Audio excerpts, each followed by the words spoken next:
සිල් දෙනාටම සුබ දවසක්. අද මම කතා කරන්න බලාපොරොත්තු වෙන්නේ ඔබත් ඔබේ දරුවා බඩ් කරනවද? මොකද්ද මේ බඩ් කරනවා කියන්නේ? මොකද්ද අපි ගහක් බඩ් කරනවා කියලා කියන්නේ? එතකොට කොහොමද මේ බඩ් කිරීම දරුවෙක්ට සම්බන්ධ වෙන්නේ කියලා අපි අද පොඩි සාකච්ඡාවක යෙදෙමු.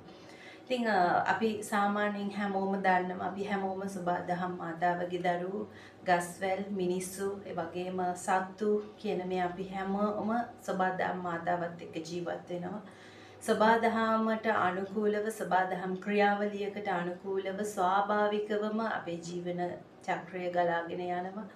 ඒක ගස්වැල්ද සත්තුද අපිද කියලා කිසි වෙනසක් නැහැ. අපේ ජීවන චක්‍ර පවත්වාගෙන යෑම වෙනස් වෙන්න පුළුවන්. හැබැයි අපි සබදාම් මහතාවට අනුකූලව ගරු කරමින් තමයි අපේ ක්‍රියාවලිය කරගෙන යා යුතු වන්නේ. ඉතින් අපි මොකද්ද මේ බඩ් කියන්නේ? එතකොට අපි සාමාන්‍යයෙන් ගත්තොත් අපි අඹ පැලයක් බඩ් කරලා අපි මොකද්ද බලාපොරොත්තු වෙන්නේ? අපි ඕනෑම පළතුරක් වෙන්න පුළුවන් මොන හරි ගහක් වෙන්න පුළුවන්. අපි බඩ් කරන එකෙන් බලාපොරොත්තු වෙන්නේ මොකක්ද? අපි මේ බඩ් කරන එකෙන් බලාපොරොත්තු වෙන්නේ ඉක්මන් ප්‍රතිඵලයක්. එතකොට කොහොමද ඒක දරුවන්ට සම්බන්ධ වෙන්නේ? ඉතින් අද සමාජයේ ගොඩාක්ම දරුවන්ට අත් වෙලා තියෙන ඉරණම මේ බඩ් කිරීමද කියන පුංචි ගැටලුව ගැන තමයි අද මම කතා කරන්න බලාපොරොත්තු වෙන්නේ. එතකොට අපි සාමාන්‍යයෙන් ගහක ස්වාභාවිකව අපේ හැදෙන අඹ ගහේ අඹ වාරට අඹ කන්න බලාගෙන හිටියට නමුත් දැන් බඩ් කිරීමෙන් අපි ඵලදාව ලබා ගන්නවා. ඒක ශාකයක් වෙන්න. අපි දරුවට මේ දේ සම්බන්ධ කරලා බලමු. බඩ් කිරීමේ ප්‍රධාන අරමුණ වෙන්නේ ඉක්මන් ප්‍රතිඵලය බලාපොරොත්තු වෙන එකයි. එතකොට අද දවසේ දරුවෝ ගත්තොත් අපේ දෙමාපියෝ හැම දෙයකින්ම ඉක්මන් ප්‍රතිඵල බලාපොරොත්තු වෙනවා. ඒ කියන්නේ දරුවා කායිකව මානසිකව කිසිම සූදානමක් නැති අවස්ථාවල් වලදී දරුවාගේ ගමනට බාධා වෙන විදිහට හැමදේම ඉක්මනින් බලාපොරොත්තු වෙනවා. අපි අපේ ළමා ලෝකයේ ඉතාමත් අධ්‍යාපනයට කිට්ටුම ආසන්න කාලයේ විදිහට අපි කතා කරමු පෙර පාසල් අවධිය. එතකොට පෙර පාසල් අවධියේදී අපි බලාපොරොත්තු වෙන්නේ මූලිකවම ගෙදරට කොටු වෙලා ඉන්න දරුවා සමාජගත වීමක්. එහෙම නැත්නම් ගෙදර අම්මා තාත්තත් එක්ක තනියෙන් හැදෙන දරුවා තවත් කණ්ඩායමක් එක්ක සමාජශීලීව වැඩ කරන්නේ කොහොමද? සමාජානුයෝජනය වෙන්නේ කොහොමද කියන එකේ ප්‍රැක්ටිස් එකක් ලබා ගන්න.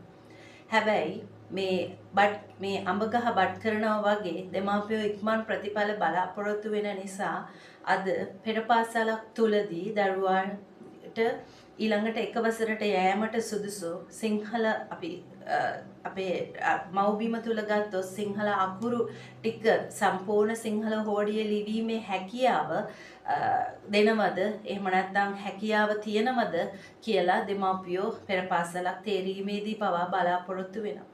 ඉතින් ඒක කොච්චරක් දුරට සාධාරණද කොච්චරක් දුරට නිවැරදිද කියන එක අපිට මේ අඹ ගහක් බඩ් කිරීමේ ප්‍රතිඵලයෙන් වෙන දෙයින් හිතා ගන්න පුළුවන්.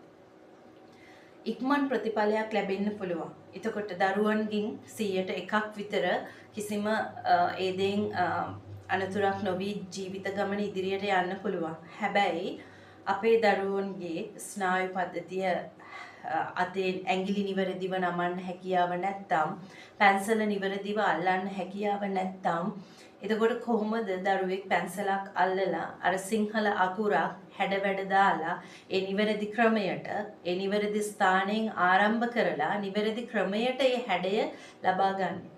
එතකොට අපි ඒ කරන්නේ හැම වෙලාවම අපි කොහොම හරි අපේ දෙමාපියෝ කොහොම හරි මේ වැඩේ කරනවා. එතකොට අපි ඒකට තමයි මම මේ කතා කරන්නේ හරියට අර අඹ පැලයක් බඩ් කරනවා වගේ.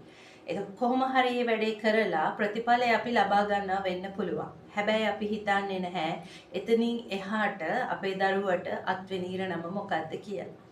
එක වසර පන්ති කාමරයකට ආවම දරුවා පන්තියේ ගුරුවරයාත් එක්ක අලුත් දෙයක් ආසාවෙන් ඉගෙනගෙන ගුරුවරයාට හොඳින් සමන් දීලා අලුත් දෙයක් ඉගෙන ගන්න තමයි අපි හැමෝම කැමති. අපි කවුරුත් කැමති නැහැ අපි ඉගෙනගත්ත දෙයක් නැවත ඉගෙනගත්ත දෙයක් නැවත අහගෙන ඉන්න. ඉතින් දරුවොත් ඒ වගේ තමයි. ඒ නිසා දරුවෝ එක වසරේ වයස් සීමාවක් නියම කරලා තියෙන්නේ. ඒ කාලය වෙනකොට දරුවන්ට නිවැරදිව පැන්සල අල්ලන්න පුළුවන්. ඒ නිවැරදිව පැන්සල අල්ලලා රූල මතට තමන්ගේ සිංහල අකුර කොටු කර ගන්න පුළුවන්. සිංහල අකුර ඒ සීමාව තුළට ගොඩනගා ගන්න පුළුවන්. ඒ හැකියාව ශාරීරිකව දරුවාට මානසිකව වගේම ශාරීරිකවත් දරුවාට ලැබෙනවා. ඉතින් අපි කරන්නේ හරියට අර බඩ් කරලා මේ අඹ ගහ බඩ් කරලා ප්‍රතිඵල ඉක්මනින් බලාපොරොත්තු වෙනවා වගේ දරුවා සුදුසු නැති වෙලාවක යාව තල්ලු කරලා ඒ දේ ඉක්මනින් ලබා ගන්න බලාපොරොත්තු වෙනවා. හැබැයි දෙමාපියෝ ඊට පස්සේ දන්නේ නැහැ පන්ති කාමරයේ දරුවා ඉක්මනින් වැඩ කරලා පෙන්නනම වෙන්න පුළුවන්. හැබැයි එතනදී දරුවා හරි නොසන්සුන්, එතනදී තව කෙනෙක් ගැන හිතන්නේ නැතිකම, ඊට පස්සේ දරුවා වේගයෙන් වැඩ කරනවා, ඉවසීමක් නැතිකම, ඒ වගේම දරුවාට පුංචි කාලේ ලැබෙන අත්දැකීම් වල අඩුවක් ලැබෙන්න පුළුවන්. අපි ගමුකෝ ස්වභාවිකව හැදෙන අඹ ගහ. එතකොට ඒ ස්වභාවිකව හැදෙන අඹ ගහ ජීවිත කාලේ එයා ගත කරන ජීවිත කාලේ පරිසරයේ ලැබෙන දේවල්, පරිසරයෙන් ලැබෙන අපි එක ජීවි දෙයක් විදිහට හිතමු. පරිසරයෙන් බාහිරව සබාදහමෙන් ලැබෙන විවිධ හැලහැප්පීම් වලට හැලහැප්පිලා ශක්තිමත් වෘක්ෂයක් වෙලා, ශක්තිමත් කඳක් ඇතිව මහා වෘක්ෂයක් වෙලා පළදරලා ඒකෙන් ඵලය මිනිසුන්ට දීලා මිනිසුන් ජීවත් කිරීමේ හැකියාව දක්වා කාලයක් ගත වෙනවා. එතකොට අඹ වාරේ අපි බලාගෙන ඉන්නවා අඹ මල් ඇවිල්ලා අඹ ගෙඩිය හැදිලා අඹ ගෙඩිය හොඳට පැහිලා ඉදෙනකන් අපි බලාගෙන ඉන්නවා.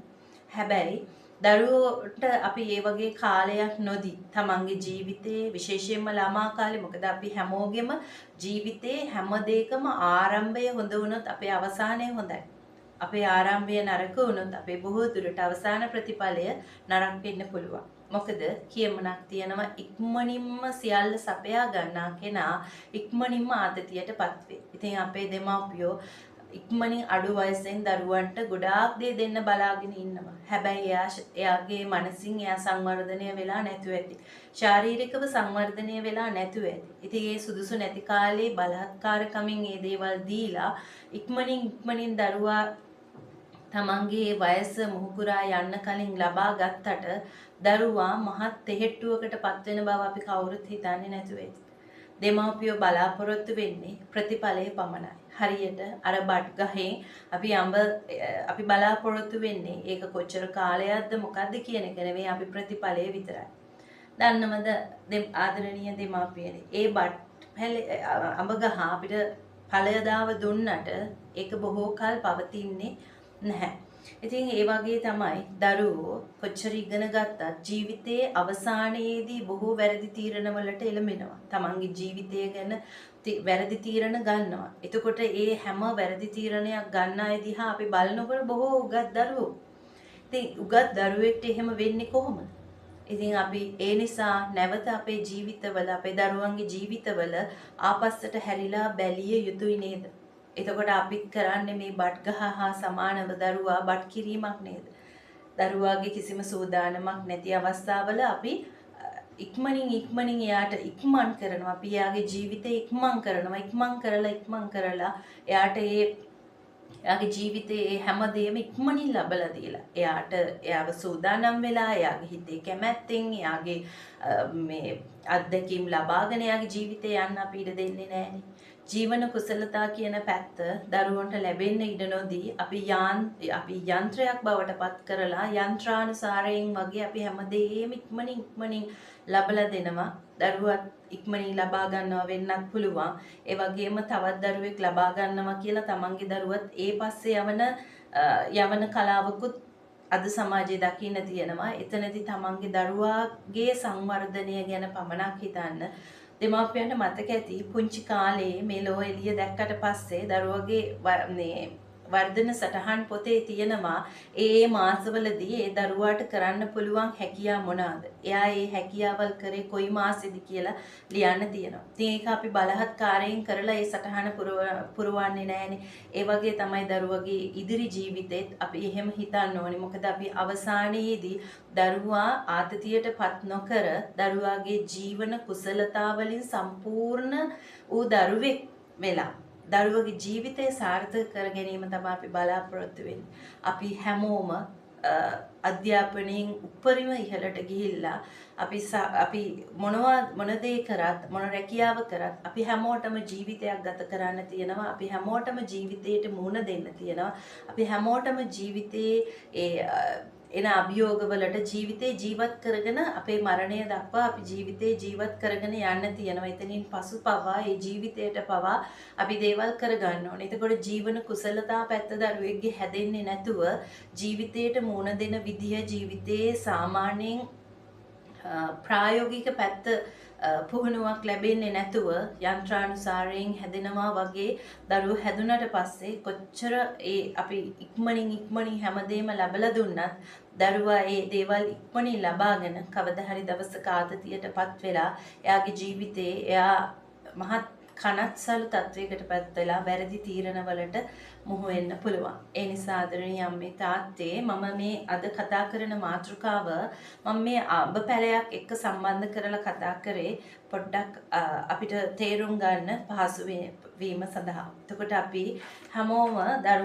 දරුවෝ ගැන කරනකොට අපි නිවැරදිවම තව දරුවෙක් හා සංසන්දනය නොකර අපි අපේ දරුවාගේ සංවර්ධනය අපි අපේ දරුවා කොච්චරක් දුරට වැඩිලාද අපේ දරුවට මේ දේ දෙන්න අපේ දරුවා කොච්චර සූදානමක් තියෙනවද කියන එක ගැන අපි නිතරම හොයලා බලමු.